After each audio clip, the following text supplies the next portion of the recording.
Sports fans, get ready for Sportz-USA. Get sports from a personal point of view from seasoned professionals who've reported and lived the stories. Now let's go to the crew high atop the Sportz-USA press box.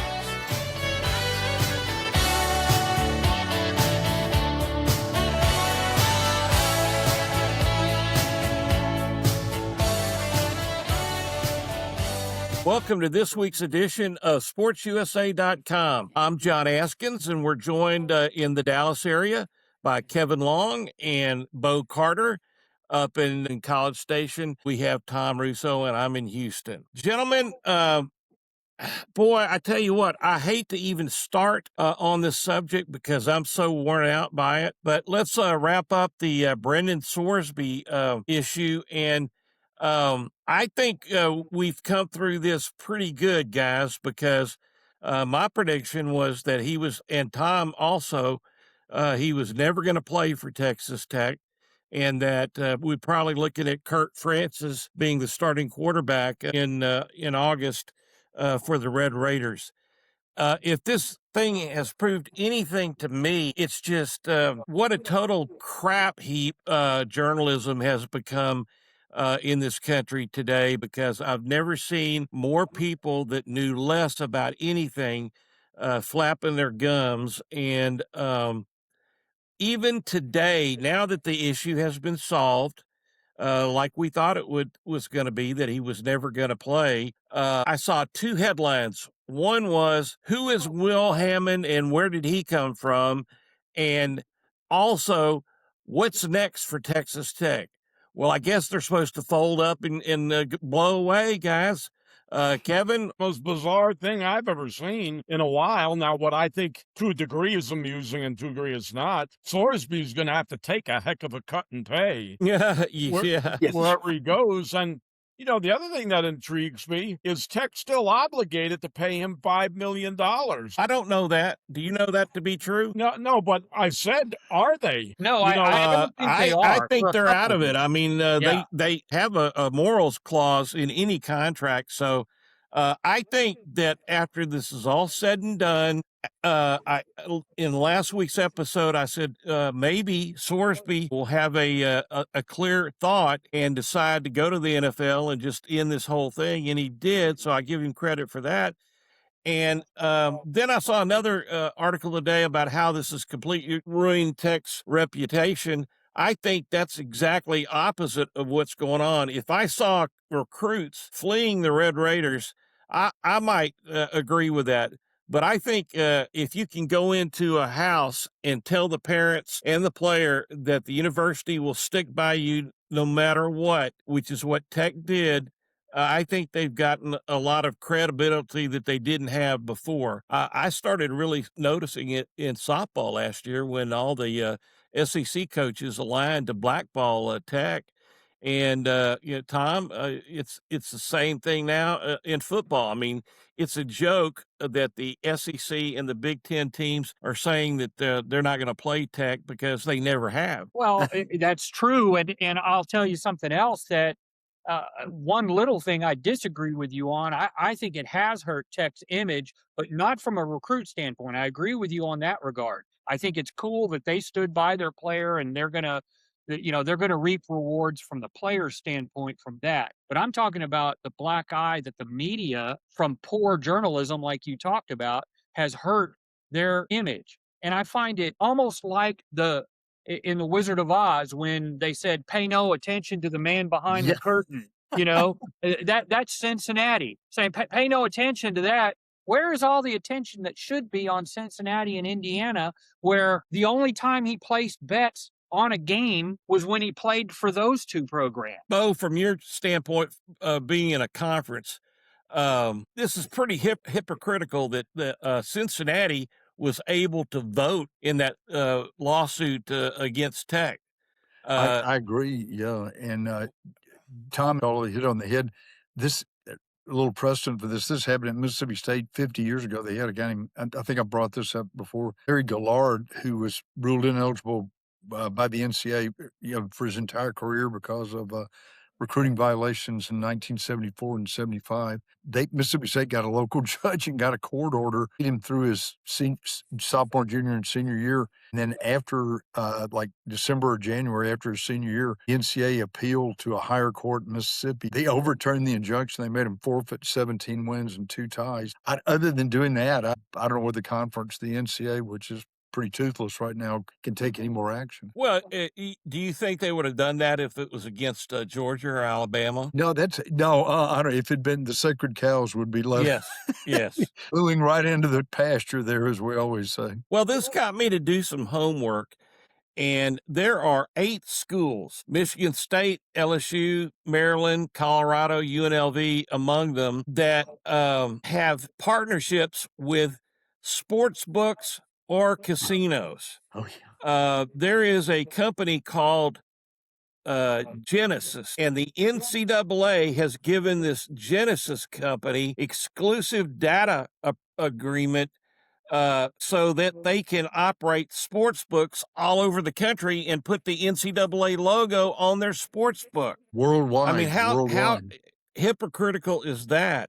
Yeah. And then the other thing, the Mid-America Conference has a direct deal with Genesis. And the number one, I tried to research. I asked Google, what's the top 10 sports books that are dealing with the NCAA, and all it would tell me is that DraftKings and FanDuel are the number one apps.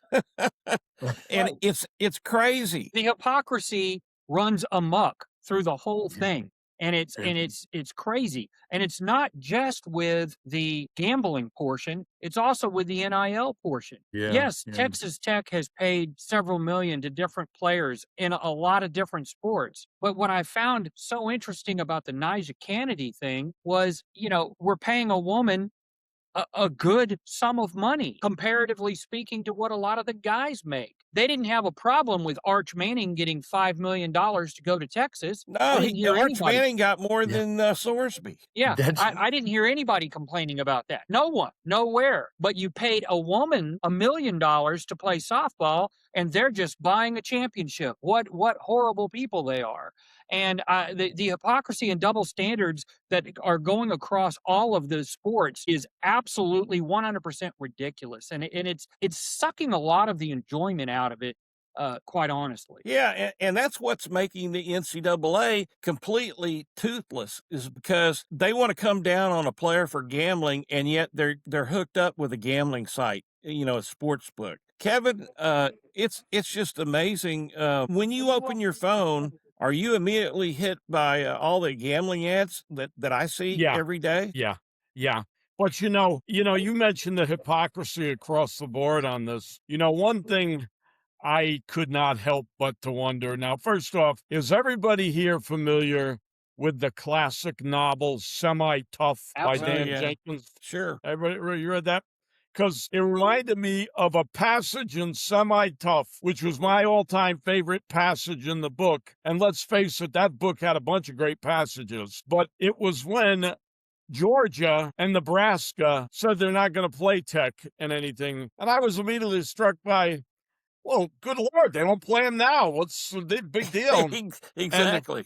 I remember when, Semi-Tough is about Billy Clyde Puckett and his good buddy Shake Tiller. They went to high school in the Houston area, then they went to TCU, then they went to the Giants. I guess they've been playing forever. And they were talking about a story when they were in high school. They were about to play Spring Branch High School, and I can't even remember what high school they went to, but they were about to play Spring Branch. I think it was Fort Worth Pascal High School they went to. Right. But anyhow, they did something that was totally out of line, and everybody was concerned that they might get suspended for the big game coming up. Well, the principal calls them in the office and said, "I can't believe the two of you would do something so despicable. So I'll tell you what I'm going to do.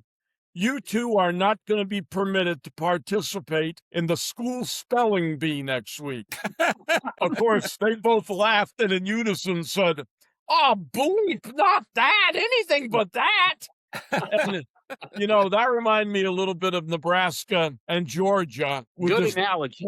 proclamation, we're not going to play against those cheaters. Well, you don't play them now, so what's the Yeah, difference? that's right, like John said. Good analogy. Well, again, I couldn't find, Google would not give me an answer for the total number of apps available to gamble online, but all you got to do is open your phone, and that's what kids around the country are doing. And I'll bet you a dime to a dollar that within the next couple of years, this scenario is going to repeat all over again. If they think this is the only gambling case that's about to break, he's just the highest profile so far. Yeah, But and if it happens, like you mentioned it, I think last week or the week before, where Texas had some gambling issues. yeah, Haven't heard much about that, have we? in another couple of weeks. Right. And I can't quite understand that if they had players that bet up to $15,000 that they said, why this is not the same issue as Sorsby. The amount to me doesn't count is that they bet while they were playing the sport. Well, the hypocrisy runs way back in NCAA history, and you go back through the history of Southwest Conference, and if you looked at every team in football in the Southwest Conference that won the conference other than Texas or Arkansas, the year after they won the conference, they went on probation. And that's just a fact. You can go back all the way back and go back and look at it all through the years, culminating, I guess, with the SMU scandal where, they wound up getting the death penalty. But, well, that's hypocritical too, because they give this program a death penalty for what they're doing right now. Yeah. All across the country. They went after Sorsby for exactly what they were saying was illegal, the SMU players had done. And so that right there illustrates to me what Tech was trying to say, was that they didn't say that the kids should be able to gamble and not have any repercussions. What they were saying is that society has changed so much that this penalty that the didn't match the punishment. It didn't match the crime. Right. And so that's what they were saying. As far as I'm concerned, I think that Brendan Sorsby deserves, a hooray for finally coming to the right decision.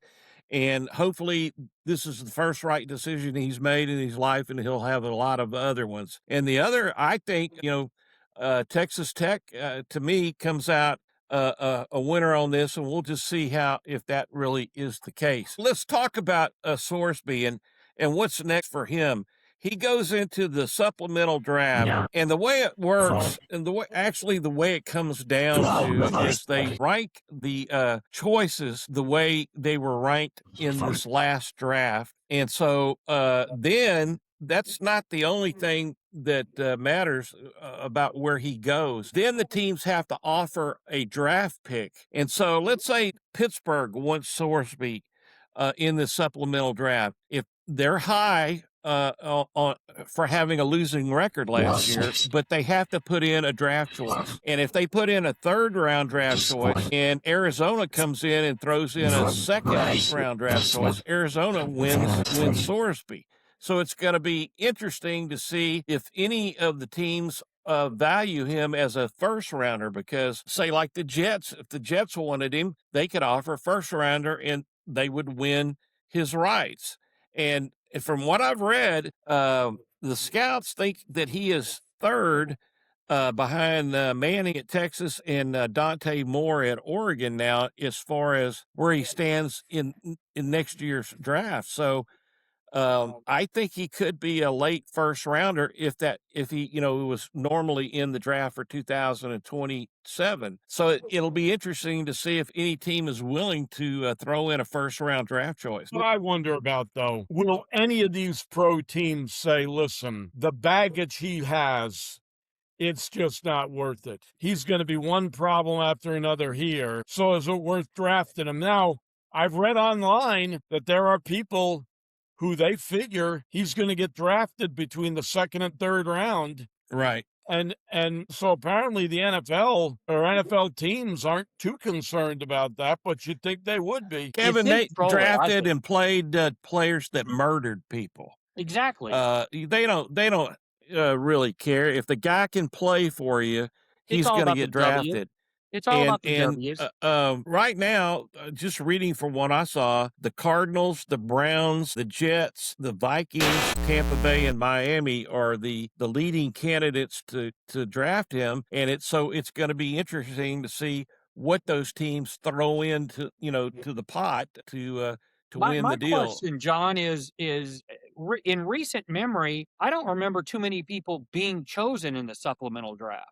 I think this is the first time since like 2019. Yeah, it's been a while since somebody has really been a name to be taken in it. So I'm intrigued to see if any NFL teams want to throw a draft pick out there on somebody that they probably could get in the second or third round, maybe even fourth round in the regular draft. I don't know.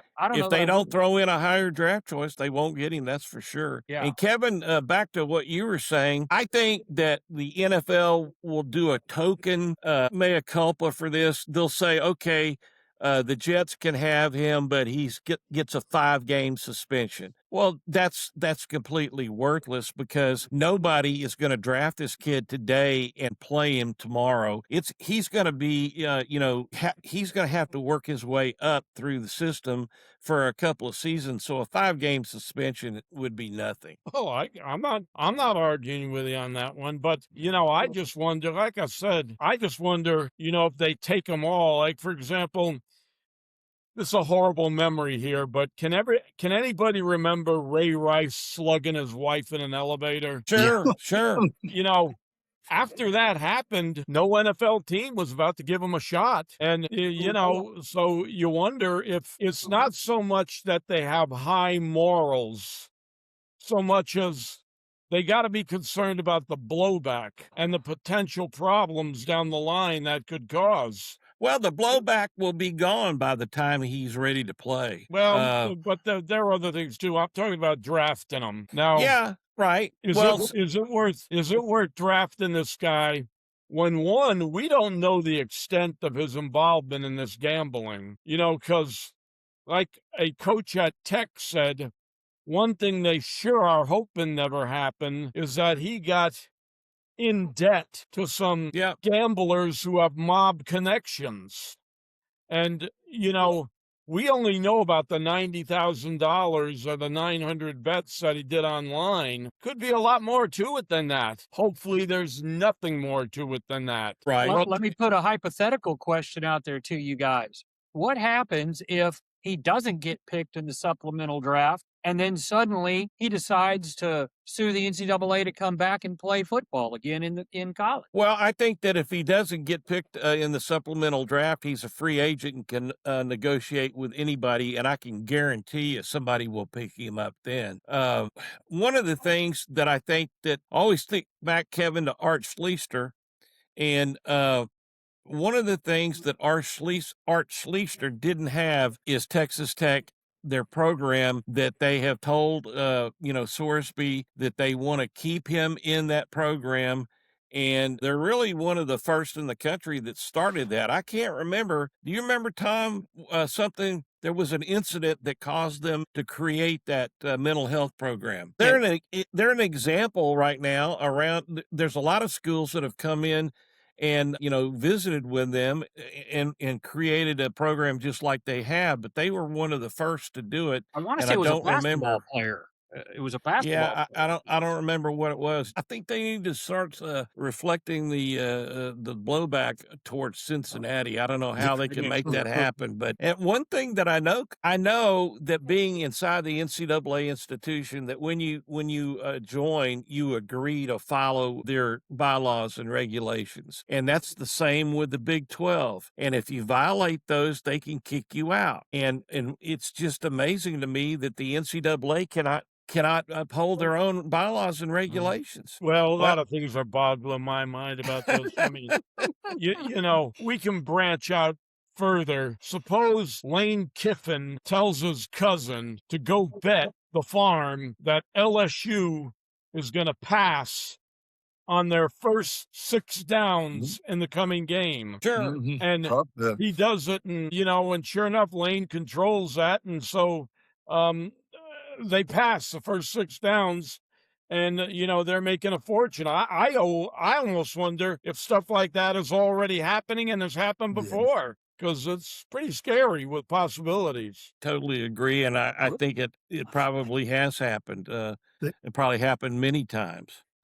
They had the case 2 years ago where the Alabama baseball coach knew that his number one starter was hurt for the friend. Paul Skeens was pitching for LSU, and he had his buddy place the $650,000 bet in Cincinnati, and interestingly, on LSU to win the game that night. At the Great American Ballpark, I think they posted the bet. Supposedly, the NCAA integrity group catches the big money stuff. But I mean, just like Coach was saying, hey, you can do it, and y'all know you can get through somebody's aunt or uncle and just maybe do it for $100 instead of 650,000. Sends up a red flag right there. Viewers that are watching this can tell that everyone here is upset about this and pretty pissed off about what has happened. But let's move on to something a little bit more enjoyable. Bo, you're in Omaha this week and gave out several awards. Tell us about what's going on at the College World Series. 89% of the tournaments since they went to that 2-bracket format in 1999 with 2-0 records have gone on to win the NCAA World Series. So you got a big hill to climb if you lose one of those games. I think you actually have to win. You go 6-1 to come back through the losers bracket. So it's your pitching's tested, but it's been a great World Series so far. We talked about this before we started the podcast. I think there were like 21 home runs hit in the first 6 or 7 games, which is way above 2014, for example. There were only 3 home runs hit in the entire tournament. I don't know whether it's the wind's blowing out or they did shorten the fences about 5 feet a few years ago. So, it's more interesting. A lot of one-run games, some comebacks. It's been very interesting so far. But tell us about what you were there for, Bo. Yes. I'm sorry, I got ahead of myself. About the NCBWA. The Dick Hauser Trophy presented by the Game Headwear was 39th. 39th. We skipped it during COVID in 2020, but Daniel Jackson of Georgia won, one of the most prolific players in college baseball history. First catcher to ever steal 25 bases and hit 30 home runs in the same season. DC Player of the Year, Consensus All-America, won the Buster Posey Award, and a couple of other several Player of the Year awards. And then we gave this second year for the baseball writers to this Tony Gwynn Community Service Award to Lee Amadei of Louisiana. Did over 1,000 hours of community service in the last 12 months to hospitals, kids baseball leagues, different tutoring programs. Or you just got to, in this day of NIL and where's the money, that there is some refreshing notes to college athletics. And also, the coach of the year was Steve Saban's, the West Virginia coach, who got them there for the first time. So quite a number of things. In a related note, the College Baseball Foundation that John and I are very familiar with gave the Wayne Graham Teaching Award, the famous Rice and San Jac coach, our old friend Gene Stevenson, mellowed quite a bit in his older age. He did just magnificent job as coach. Probably watched him through the years at Wichita State, and just one of the great human beings of all time. Yes, I think it's exciting. That Daniel Jackson is an amazing player. He's been exciting to watch. I think that Georgia team, I think they might surprise everybody and make it all the way to the final. Who's going to be the pitcher of the year in baseball? There are 2 or 3. Got Jackson Flora of UC Santa Barbara has been mentioned, and I'm trying to think the kid Glauber from North Carolina, and a couple of, really, John and I have talked about this before. There's 11 or 12 wins really right now lead the nation. In past years, you've had a Mark Pryor or somebody winning 15, or Steven Strasburg winning 14 or 15 games with a 1 point something yard. The colleges are following the pros now again. World Series, they said it's first time that 2 pitchers in the same game during one of the games involving Georgia. First time that 2 starters have gone 7 innings in the last 8 years from 2 teams in 8 years. So they're watching those pitch counts. It's really, it's tough. If you win 10 wins in college baseball this year, you've accomplished quite a bit. We've scanned over some pretty good subjects, and this whole deal of saving college athletics, I keep saying the genie's out of the bottle. The genie ain't going back. And I don't know what they're going to do. I don't know what they're going to do other than it's just going to be the wild, wild west. And I guess just accept it as the wild, wild west and move along. Well, they so much want to make, the college football teams band together into an NFL style, league. I think you're probably just going to have to install NFL style rules. You're going to have to have a salary cap, and you're going to have some. If it gets down to that, then I sort of favor antitrust limited, powers. But it's not going to be with the NCAA, and I think it will have to be a new entity that has sort of limited powers to run things like the NFL. One of the scariest things is collective bargaining. I mean, you've got Yarmouth, and I think Northwestern already have players unions formed. And what's this? You talk about some catastrophic possibilities. You got Oklahoma playing Texas, and Oklahoma's team decides to stage a strike before the ball game starts or refuses to play. And oh man, then the lawyers really have a field day lawsuit. Breach of contract, loss of revenue. Lord 11. I mean, it's there had to be some mandates on that. I mean, lawyers are always the big winners. That's well, we're at the stage where the United States is the most litigated country in the world, and we keep cranking out lawyers from law schools. Oh, no. And they got to figure out a way to make money, and a lot of these guys, view this as a new source of income. One final parting thought as I leave here. The House people have the House attorneys have applied for that thing. They want the famous Judge Wilkin, give it, hash it out to anybody that wants it in San Francisco to hear it. They've already made $520 million under the current House settlement. The next 4 years are going to make another $250 million. Just these two law firms in New York and Los Angeles. And Bo, I don't know if you've seen this.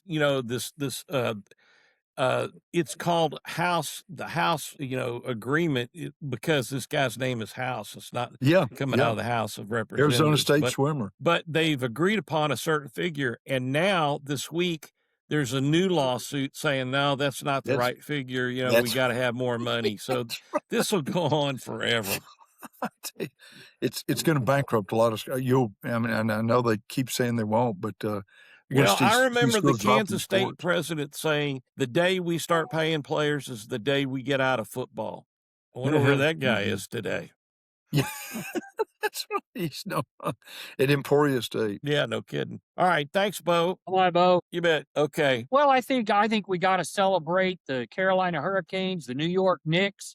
New York Knicks getting their first title in 50 years, Kev? Yeah, I think something like that. I saw a funny thing online. Trojans. Yeah, there was a funny thing I saw online. This guy got online and was swearing that this was the Knicks' first ever championship. And I just said, have you never heard of Willis Reed and Earl the Pearl Monroe? And Kevin, this guy just was adamant that was the first championship. I know you know better than that. I have an interesting background with the Knicks in addition to them being, I guess you would say, from the city that I'm from. But when I was a younger kid, and I'm talking about 13, 14, 15 in that range, I used to go to Willis Reed's basketball camp every summer. And here was the thing about that. We're talking about, shall we say, the old days when working camps was a viable way for NBA players to pick up extra cash. You bet. And at Willis Reed's camp, I always remember a first scrimmage we had, Dave Stallworth. Anybody remember Dave Stallworth? I do. He was the coach of my team. Well, up there that week, they had Bob Lanier, who was still at St. Bonaventure at the time. They had, obviously Willis was there, Dave DeBuscher, Bill Bradley, virtually the whole Knicks start. I remember Walt Frazier being there, but virtually all the Knicks were there. And so I got to be around them a little bit. And so, obviously I felt a real affinity for them. And I still say the most chilling moment, or I guess you would say moment that sent chills down my spine more than anything, is can anybody remember when Willis Reed walked out on the court, Game 7 against the Lakers, and the Madison Square Garden, there's about a minute left in the game, and he still hadn't taken the floor. And all of a sudden, he walks out on the floor, and Madison Square Garden went ballistic. I mean, everybody was on their feet, cheering and clapping, and it was almost like you knew the Knicks weren't going to lose tonight. And it was Willis Reed versus Chamberlain. Well, Wilt Chamberlain. And Willis hit the first 2 baskets of the game. That's unbelievable time. You mentioned Dave DeBusschere. I got to put a plug in. My dad played high school football against Dave DeBusschere up in Detroit. And, Dave DeBusschere was a multi-talented athlete. He played football, baseball, and basketball. I think he played pro baseball and basketball. Of course, he made most of his name in basketball, but he did play, I believe, for the White Sox in Major League Baseball. Incredibly talented player. So kind of cool that he was at that camp you mentioned. All right, guys, let's throw it to Scattershooting, that special time each week. Kevin, what are you thinking about this week? Probably what all is going to be a reverberation of the Sorsby case. If anything comes back to Boomerang at Texas Tech or Sorsby or anything, it's, I just don't think the whole thing is totally over with just yet. And, we're going to see. Now, I'm going to assume the Big 12 athletic directors aren't going to follow through on any kind of, I guess you would say, punishment at Texas Tech or anything. But, we'll see if that whole thing is over and done with. Tom, what's your Scattershooting moment this week? I'm going to go to the world of football. And, we lost a player that had his share of run-ins with the law through the years, but still sad nonetheless when anybody dies. But Alden Smith passed away this week. He was best known, I guess, playing for the 49ers. I think he spent some time with the Raiders and the Cowboys. He passed away. He was found on his way doing some charity work for the homeless. And he did have kind of a checkered past as far as run-ins with the law and things of that nature. But it seemed like near the end of his life and career that he was trying to do good things and make better for his life. And it's certainly sad. And I don't know all the surrounding reasons among his death or why he died, but he was found unresponsive in his car on his way to that homeless shelter. He was definitely a great player. Like I said, had a lot of run-ins with the law, but it seemed like he had really gotten his life together, and I think he truly cared for people. I think he really did. All right, guys, I guess I'll wrap this up. My Scattershooting is just pretty simple. I was just astounded over the last 2 weeks about the media hype and the no facts. I mean, if there ever was anything that qualified for fake news, it was a lot of these reports about Texas Tech and their situation. I'll just wrap it up by saying this. This typifies the whole thing in a nutshell.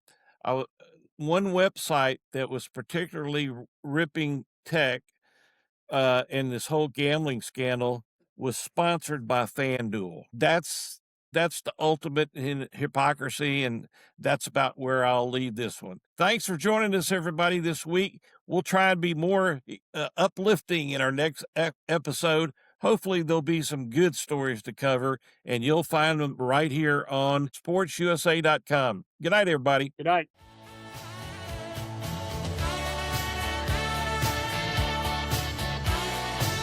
Thanks for joining us for this edition of Sports USA, available at our website at sportswithaz-usa.com. And remember to click and favorite so you can join us next time on sportsusa.com.